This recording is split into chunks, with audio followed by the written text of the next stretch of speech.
Hello दोस्तों, स्वागत है आपका अपने YouTube चैनल एग्जाम गुरु में। तो दोस्तों आज मैं आपके यहाँ पे एसएससी CSCL के लिए टॉप 50 प्लस यहाँ पे जीके क्वेश्चन कराऊंगा। ठीक है, यहाँ पे जो जीके जीएस के जो क्वेश्चन है वो दोस्तों काफ़ी इंपॉर्टेंट क्वेश्चन और प्रीवियस ईयर बेस्ड हैं। तो पूरा वीडियो को आप लोग ध्यान से देखिएगा। यहाँ पे हमने 50 प्लस क्वेश्चन लिए हैं। चलो, पहला नंबर प्रश्न आपका यहाँ पे दिया गया है। क्वेश्चन में डिटेल से भी बताएंगे तो उनको ध्यान से आप समझते रहिएगा। ठीक है, पहला नंबर प्रश्न आपका दिया गया है, गांधार एवं मथुरा शैली का विकास किसके शासन काल में सर्वाधिक हुआ था? तो वो कनिष्क के शासनकाल में सर्वाधिक हुआ था। पहले का यहाँ पे जो सी ऑप्शन है दोस्तों वो राइट ऑप्शन यहाँ पे आपका बनेगा। दूसरा नंबर दिया गया, दक्षिण के चेर वंश का प्रतीक था। तो दूसरे का यहाँ पे धनुष था। दक्षिण का जो चेर वंश का जो प्रतीक था वो आपसे पूछा था, आप लोगों को शायद नहीं पता होगा। धनुष यहाँ पर राइट ऑप्शन बनेगा। महाबलीपुरम स्थित एकाश मंदिर या फिर रथ मंदिर का जो निर्माण है वो किसने कराया था? एकाश मंदिर या रथ मंदिर का निर्माण किसने कराया था? तो रथ मंदिर का निर्माण दोस्तों नरसिंह वर्मन प्रथम ने कराया था। प्रथम ने, सेकंड ने नहीं कराया था, प्रथम ने कराया था। ये दोस्तों याद कर लेना। और पिछले प्रैक्टिस सेट में ये क्वेश्चन कराया था, फायान किसके शासनकाल में भारत आया था? चंद्रगुप्त द्वितीय का में। ठीक है, और हिंसा किसके शासनकाल में भारत आया था? तो हर्षवर्धन के। ठीक है, याद कर लेना आप लोग। चलो अगला देखते हैं। चौथा नंबर दिया गया, भारत पर अरब आक्रमण की जानकारी किस पुस्तक से प्राप्त होती है? तो वो आपका तारीख़े फिरोज शाही। ठीक है, भारत पर अरब आक्रमण की जानकारी, तो वो आपकी तारीख़े फिरोज शाही याद कर लेना। 1194 ईस्वी में चंदावर के युद्ध में यह आपका तराइन का द्वितीय युद्ध कहलाया था। तराइन का द्वितीय युद्ध कहलाया था। द्वितीय युद्ध 1194 में। ठीक है, सॉरी 94 दोस्तों, ये चंदावर का युद्ध था। चंदावर का युद्ध था। अब आपका ये कि तराइन का पहला युद्ध हुआ था 1191 में और तराइन का द्वितीय युद्ध हुआ था 1192 में और 1194 में हुआ था चंदावर का युद्ध, जिसमें क्या था, चंदावर के युद्ध में मोहम्मद गौरी को किसने पराजित किया था? अब ये आप बताइए। 5वां नंबर का प्रश्न क्या यहाँ पे, जयचंद ने मोहम्मद गौरी को हराया था और चंदावर का युद्ध कहलाया था 1194 ईस्वी में। ये चीज़ आप लोग याद करने में। 6वां नंबर प्रश्न दिया गया, भारत में पुर्तगाली साम्राज्य का वास्तु संस्थापक किससे माना जाता है? 6वें का राइट ऑप्शन आपका बी पार्ट बनेगा, अल्बुकर्क को। ठीक है, अल्बुकर्क को भारत में पुर्तगाली साम्राज्य का वास्तु संस्थापक माना जाता है। पुर्तगाली साम्राज्य का वास्तु संस्थापक। 7वां नंबर दिया गया, 1759 ईस्वी में बेदारा की लड़ाई किसके मध्य हुई थी? 7वां नंबर प्रश्न का राइट ऑप्शन सी पार्ट बनेगा, डच अंग्रेज। ठीक है, 1759 ईस्वी में बेदारा की लड़ाई किसके मध्य हुई थी? तो डच अंग्रेज। अगला दिया, भारत में रैयतवाड़ी बंदोबस्त की शुरुआत सर्वप्रथम कहाँ की गई थी? रैयतवाड़ी बंदोबस्त की शुरुआत सर्वप्रथम कहाँ की गई थी? आप लोग बताइए, इसका राइट ऑप्शन क्या बनेगा, बताइए। तो 8वां नंबर प्रश्न दिया गया, इसका राइट ऑप्शन बनेगा ए ऑप्शन, तमिलनाडु। भारत में रैयतवाड़ी बंदोबस्त की जो शुरुआत है सर्वप्रथम कहाँ की गई थी? तमिलनाडु में। 9वां नंबर प्रश्न दिया गया है, निम्नलिखित में से कौन सा सही सुमेलित नहीं है? कौन सा सही सुमेलित नहीं है? तो मोपला विद्रोह केरल से रिलेटेड, संथाल विद्रोह भागलपुर आपका दिया गया है। यहाँ पे आपका सही है तेमांगा आंदोलन बंगाल दिया सही। चिवारा विद्रोह आपका मध्य प्रदेश, ये गलत दिया गया। यहाँ पे जो डी ऑप्शन है वो आपको सुमेलित नहीं है। चलो भाई, 10वां नंबर प्रश्न आपका दिया गया है, निम्नलिखित में से किसने खिलाफत आंदोलन को प्रारंभ किया था? और नीचे दिए कोड में से सही उत्तर का चयन करें। तो साकिल अली और मोहम्मद अली थे दोनों, तो यहाँ पे पहला और दूसरा राइट है। खिलाफत आंदोलन ये पूछा जाता तो 23 नवंबर को हुआ था, 1919 को हुआ था भाई। ठीक है, ये चीज़ आप लोग याद कर लेना, 23 नवंबर 1919 को खिलाफत आंदोलन हुआ था, सन पूछा जा सकता है। अगला दिया गया है, किस खाड़ी देश को मोतियों का द्वीप के नाम से जाना जाता है? मोतियों का द्वीप दोस्तों किसे कहते हैं? 11 नंबर प्रश्न है। यहाँ पे जो बहरीन है वो आपका राइट ऑप्शन बन जाएगा। मध्य अफ्रीका में पाए जाने वाले उष्णकटिबंधीय घास के मैदानी भाग को क्या कहते हैं? मध्य अफ्रीका में पाए जाने वाले को दोस्तों क्या कहते हैं? तो आपको पार्कलैंड कहते हैं। ये आप लोगों को नहीं पता होगा, मध्य अफ्रीका में पाए जाने वाले उष्णकटिबंधीय घास के मैदानी भाग को पार्कलैंड कहते हैं। अगला दिया गया, एल्यूमिनियम का क्या होता है? बॉक्साइट होनी चाहिए, ऑप्शन मेरे हिसाब से यही होगा। 13 डी ऑप्शन होना चाहिए, बिल्कुल सही है। एल्यूमिनियम आपका 13 होता है उसकी संख्या, ठीक है, परमाणु संख्या। पर फसलों का आवर्तन क्यों अनिवार्य है भाई? 14 नंबर प्रश्न दिया गया, तो मृदा की उर्वरता को बढ़ाने के लिए। ठीक है, 15 नंबर प्रश्न दिया, केरल किसकी खेती के लिए प्रसिद्ध है? केरल किसकी खेती के लिए प्रसिद्ध है? तो देखो यहाँ पे क्या होगा, नारियल के लिए भी प्रसिद्ध है और काली मिर्च के लिए भी प्रसिद्ध है, रबड़ के लिए प्रसिद्ध है केरल, और चावल चीन के लिए वैसे है, लेकिन फर्स्ट सेकंड थर्ड मतलब नारियल, काली मिर्च, रबड़, ये तीनों आपके केरल के लिए हैं। ठीक है, चावल तो चीन के लिए, चा से चावल, चा से चीन बता चुके हैं। अगला दिया गया है, किस दर पर भारतीय रिजर्व बैंक वाणिज्य बैंकों से धन उधार लेता है। 16 नंबर प्रश्न दिया गया, राइट ऑप्शन बनेगा रिवर्स रेपो दर। वाणिज्य बैंकों से धन उधार लेता है, रिवर्स रेपो दर बताया था क्वेश्चन, आपका राइट ऑप्शन सी ऑप्शन है। 17 नंबर प्रश्न दिया गया है, आपूर्ति वक्र के साथ साथ चलने को क्या कहते हैं। 17 का यहाँ पे आपूर्ति में विस्तार। 18 नंबर प्रश्न दिया गया है, निम्नलिखित में से किस परिस्थिति में मांग का नियम असफल हो जाता है। 18 नंबर का राइट ऑप्शन बनेगा ए ऑप्शन, निम्न स्त्री वस्तुएं। 19 नंबर दिया गया है, निम्नलिखित का मिलान करना है आपको, ठीक है। 19 नंबर का राइट ऑप्शन दोस्तों क्या बनेगा, तो पहले का होगा आपका अल्पाधिकार मतलब कुछ बड़े विक्रेता तथा अत्यधिक क्रेता। विक्रेता बेचने वाला, क्रेता खरीदने वाला। एकाधिकार क्या हो जाएगा यहाँ पे आपका, बताइए, दोनों को देख लो आप लोग अच्छी तरह। तो दूसरे का सी बनेगा, एक विक्रेता परंतु अत्यधिक क्रेता, तो वह एकाधिकार। एकाधिकार में क्या होता है, एकाधिकार में एक केवल विक्रेता होता है, ये बात याद रखना। एकाधिकार में एक आपका विक्रेता होता है और जस्ट इसका अपोजिट होता है अल्पाधिकारी, अल्पाधिकार, ठीक है। तो पूर्ण प्रतियोगिता में क्या हो जाता है, अत्यधिक विक्रेता और क्रेता। ये चीज़ आप लोग थोड़ा याद कर लेना, BCA राइट ऑप्शन बन जाएगा। चलो ठीक है, 19 का ए ऑप्शन यहाँ पे बन रहा है। 4 ऑप्शन को थोड़ा देख लेना एक बार अच्छी तरह, ठीक है। 50 क्वेश्चन यहाँ पे लिए हैं, 50 प्लस क्वेश्चन, तो थोड़ा वीडियो को ध्यान से देखते रहिएगा। लिखा है वक्र बाजार में सभी उपभोक्ताओं की मांग को वस्तु की कीमत के विभिन्न स्तरों पर समग्र दृष्टि से देखकर मांग को प्रदर्शित करता है। तो 20 नंबर का ए ऑप्शन एक लिस्ट हो जाएगा। निम्नलिखित में से कौन राष्ट्रीय विकास परिषद का सदस्य नहीं है। राष्ट्रीय विकास परिषद का सदस्य नहीं है। 21 का यहाँ पर डी ऑप्शन, भारत के राष्ट्रपति जो हैं राष्ट्रीय विकास परिषद के सदस्य नहीं, लेकिन प्रधानमंत्री मुख्यमंत्री नीति आयोग के अध्यक्ष मतलब सदस्य आपके हैं।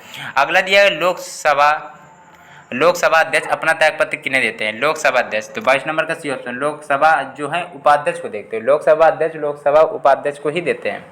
भारत के उच्चतम न्यायालय के लिए निम्नलिखित में से क्या सही है, तो आप लोगों को बताया CHSL के एग्जाम में अगर लिख के आ जाए ये सभी, तो मेरे हिसाब से आपका 80% तक राइट हो जाता है डी ऑप्शन। अगर आप लोग तुक्का मारना चाहते हैं, बहुत मतलब मानना चाहते हैं तुक्का, तो आप लोगों को डी ऑप्शन पे लगाना चाहिए।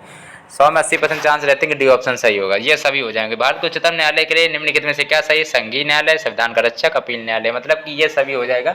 CHSL के एग्जाम के लिए खासकर बता रहे हैं आपके लिए। SSC के कोई भी एग्जाम है उसके लिए बता रहे हैं, 80% तक ये चांस रहते हैं कि अगर ये सभी ऑप्शन पे हैं तो वही आपका ज़्यादातर सही रहता है। अगला दिए एक तंत्र का अर्थ क्या है। एक तंत्र का अर्थ क्या है, 24 नंबर प्रश्न है दोस्तों। तो मात्र एक व्यक्ति द्वारा निरंकुश शासन, एक तंत्र आपका हो जाएगा एक व्यक्ति द्वारा, ठीक है। ऑटोक्रेसी सुना होगा आप लोगों ने। अगला दिया गया स्वतंत्रवाद किसका घोतक है। 25 नंबर दिया गया, तो यहाँ पे हो जाएगा सामाजिक, राजनीतिक तथा आर्थिक पहलुओं की स्वतंत्रता। अगला दिया वह मीटर जो वाहन द्वारा तय की गई दूरी को, तो वो मेरे हिसाब से पथ मापी होना चाहिए, ठीक है। 26 का बी होना चाहिए। क्वेश्चन आपको पिछले प्रैक्टिस सेट में करा चुके थे, इसलिए दिक्कत नहीं होगी। यहाँ पे दिया गया गैलीलियो के गिरते शरीर का नियम और किस नाम से जाना जाता है। तो 27 नंबर का राइट ऑप्शन होगा बी ऑप्शन। न्यूटन का जो प्रथम नियम है दोस्तों, वो गैलीलियो के गिरते शरीर के नियम और मतलब कि न्यूटन के जो प्रथम नियम उस पर आधारित है। 28 नंबर दिया गया है कि निम्नलिखित में से कौन एक ठोस सॉल्व का एक उदाहरण है। तो 28 नंबर का सी ऑप्शन, जो रंगीन रत्न पत्थर है दोस्तों, एक ठोस सॉल्व का उदाहरण है। यहाँ पे जो सी ऑप्शन राइट है। निम्नलिखित में से कौन सी धातु अपने चिन्ह से दर्शाया गया है, समानता, बल्विक तंतु या फिलामेंट। तो 29 नंबर क्या होगा, डब्लू होगा, ठीक है। चलो भाई, टंगस्टन के लिए डब्लू यहाँ पे। अगला दिया गया है कि एकल कोशिकी प्रणालियों में जीवन की समस्त जैव क्रियाएं जैसे पाचन, श्वसन, जनन कितनी कोशिकाओं द्वारा किए जाते हैं। 30 नंबर प्रश्न दिया गया, राइट ऑप्शन ए यहाँ पे एक हो जाएगा, इसका रंगीन रत्न पत्थर हो जाएगा, ठीक है। 28 का सी ऑप्शन था, 29 का डी ऑप्शन था, 30 का ए ऑप्शन था। अब अगला प्रश्न देखते हैं।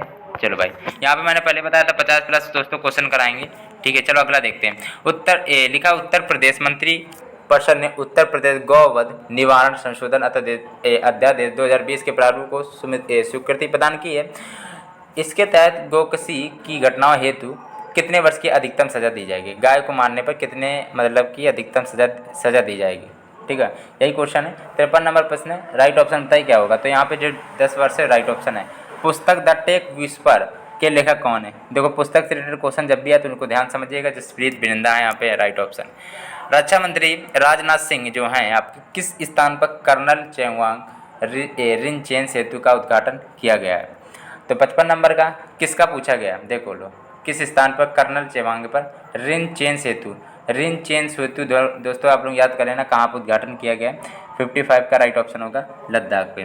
पुस्तक the great game in the Buddhist Himalayas India and Chinese quest for strategic dominance के लेखक कौन है? 56 नंबर है। यहाँ पर राइट ऑप्शन दोस्तों क्या होगा? सी ऑप्शन हो जाएगा, फुनचोक स्टोबदा। अगला दिया गया है, दुनिया के पहले देश का नाम बताइए जिसने मूंगों और समुद्री जीवों को बचाने के लिए रीफ टॉक्सिक सन क्रीम पर प्रतिबिंब लगाया है। 57 का राइट ऑप्शन डी, पलाऊ यहाँ पर राइट है। वैश्विक ऊर्जा संक्रमण सूचकांक 2021 के तहत 115 देशों की सूची में भारत का कौन सा स्थान है? याद कर लेना भाई, इंपॉर्टेंट है, ऐसे क्वेश्चन आपके पेपर में बन सकते हैं। यहाँ पे हो जाएगा 87। अगला दिया गया, किस पेमेंट बैंक ने भरोसा बचत खाता सेवा शुरू की है जिसके द्वारा ग्राहक ऋण से 500 रुपये के न्यूनतम बैलेंस के साथ 5 लाख तक व्यक्तिगत दुर्घटना बीमा प्राप्त कर सकता है? 58 का राइट ऑप्शन दोस्तों बताइए क्या होगा? सॉरी 59 का। तो 59 का राइट ऑप्शन आपका A part, Airtel payments bank. 60 number प्रश्न दिया गया है, कर रिटेन का आंकलन करने के लिए किस संगठन ने राष्ट्रीय ई आंकलन केंद्र नेक की स्थापना की है? 60 नंबर का राइट ऑप्शन बताइए क्या होगा? 60 का यहाँ पे जो डी ऑप्शन है, केंद्रीय प्रत्यक्ष कर बोर्ड हो जाएगा। 5 अक्टूबर 2009 को किस जीव को राष्ट्रीय जलीय जीव का दर्जा दिया गया था? ठीक है, तो कौन सा जीव है? चारों ऑप्शन को देख लीजिए, तो वो आपका डॉल्फिन था। ठीक है, 5 अक्टूबर को। अगला दिया गया है, भारत का राष्ट्रीय वाक्य जो सत्य में जयते वो कहाँ से लिया गया? यही क्वेश्चन है, तो मुंडो कुंड से लिया गया। ये क्वेश्चन काफ़ी फेमस है। 62 का सी ऑप्शन राइट है, सभी को आता होगा ये क्वेश्चन।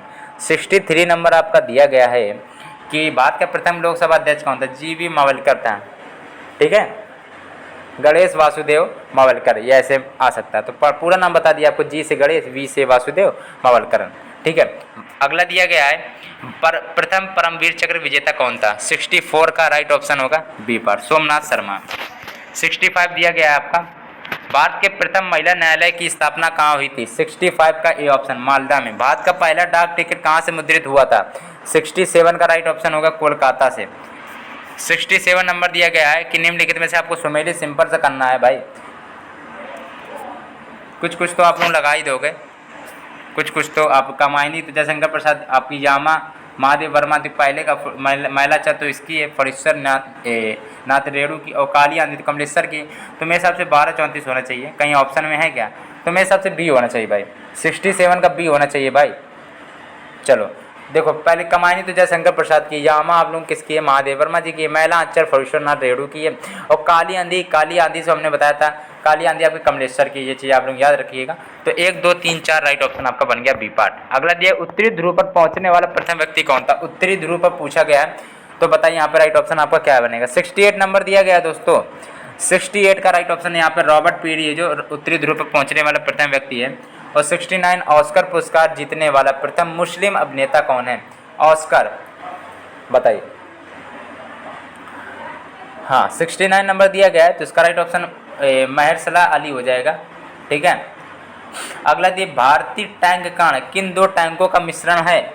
भारतीय टैंक कण है जो किन 2 टैंकों का मिश्रण है दोस्तों? 70 नंबर प्रश्न आपका यहाँ पे जो सी अर्जुन और T-74, तो यहाँ पे जो सी ऑप्शन है वो राइट ऑप्शन दोस्तों बन जाएगा। यहाँ पे आपको 50+ दोस्तों मैंने क्वेश्चन करा दिए हैं। सीजीएल के एग्जाम में ऐसे ही जीके जिसके क्वेश्चन आते हैं दोस्तों। अगर आपने वीडियो को लाइक नहीं किया तो लाइक करना, चैनल सब्सक्राइब नहीं किया तो कर लेना।